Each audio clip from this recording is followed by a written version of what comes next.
afternoon, viewers. Welcome to your popular show, Lagos State University Stakeholders View, a program and a platform whereby we meet with our stakeholders, which are the students, the academic and the non-academic staffs of the university, and ask them about views and their opinions on activities, events, and policies of the school management and how it affects them in their day-to-day activities.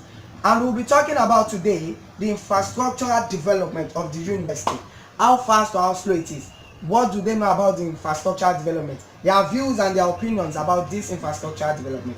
And today we'll be meeting with a student of ours, a 200 level student of Mass Comm department. But before we meet our students, we will be going on a short break. Stay tuned. We'll be right back.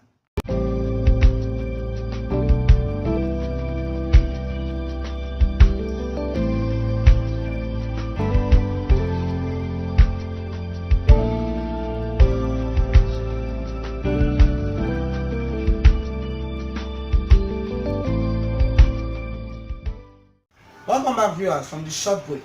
Like I said earlier, we'll be discussing the development of our infrastructural facilities in Lagos State University. And we'll be hearing from a 200 level student of mass communication, Mr. Oluwatumininu Favor. Yes, Mr. Oluwatumininu. Mr. Oluwatumininu, say hello to our viewers. Hello. Viewers, Mr. Oluwatumininu, what is your general view concerning the infrastructural development and facility of the Lagos State University? The university is over 30 years now, and our infrastructural development is moving gradually. I want to know your view concerning the infrastructural development. Is it meeting up to the standard of other schools, as Lagos State University is regarded and seen as the best state university? What will you say concerning the infrastructural development of the presumed best state university in Nigeria? Okay, the Lagos State University, though the best state university in Nigeria, but I would not want to compare the infrastructural rate or the infrastructural development of Lagos State University with every other university. Now, Lagos State University is the only institution that is being managed by the Lagos State government. Lagos State University is the major institution that is being managed by the Lagos State government, and as such, it is expected that the university should be at a fast rate when it comes to infrastructure and every other things that student might need for faster learning or easy learning. You understand? Because the reason why I said that is because Lagos State government is a state that can stand on its own without allocation from the federal government. I'm talking about the terms of revenue that comes into Lagos State government. You understand? I'm not saying they don't get allocations from the federal government, but I'm saying looking at the revenue they get on a monthly basis, they can stand on their own without federal support or federal allocations.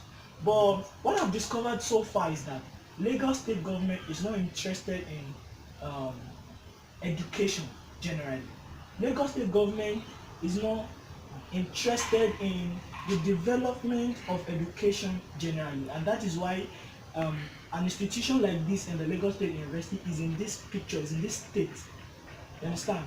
Because if we look back in the last few years, we cannot really point out how many new schools Lagos State government has built.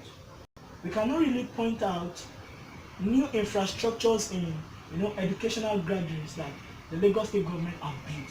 Using LASU, which is the case study, as an example, most of the buildings, or would I say 80% of the buildings in Lagos State University, were not even built by Lagos State University itself or the Lagos State government. It was either built by a donor or an association or an alumni. You understand? So 80% of the buildings were not actually built by the Lagos State government or Lagos State University itself, which means that the Lagos State government do not really have interest in the things of education. They rather have interest in the likes of infrastructure, where they know they can also, draw money out from. You understand? But looking at the rate of infrastructure, with all I've said, the infrastructural rate in Lagos State University is extremely slow, not just slow, extremely slow. Now I'm using the library as an example. Now, when the library was started, I was a very young boy in primary school, and up till date, the library is not completed. The Senate building is another example. Till now, it's not in use. Why? Because it has not been completed. The student arcade is another example. The student arcade is not even in a good shape at all. The faculty of law is also a very good example. With all of these examples, I believe that the infrastructural rate in Lagos State University is very slow. And what I would advise is that instead of reducing the amount of students admitted on a yearly basis, instead of making the learning process difficult for students, the facilities should be expanded. More facilities should be built, more infrastructures should be built at a faster rate, because students are expecting that these infrastructures will benefit them. But if the infrastructures are going at a slow rate, they might not really see any hope in an easy learning process. So the infrastructural development should be in a fast rate. Understand? So that's my view about the infrastructural development generally in the Lagos State University. Thank you very much, Mr. Favor. Viewers at home, I hope we have gotten something out of what Mr. Favor just said. And I hope the Lagos State University will help justify that they are the best state university in Nigeria by helping and by improving on their infrastructural development. Not just academics or any other activities that we are into, but also infrastructure is also a germane and important part of the university that should be looked into. Thank you very much. We have finally come to the end of the program. I remain your host, Adetoro Oluwatumininu. See you next week.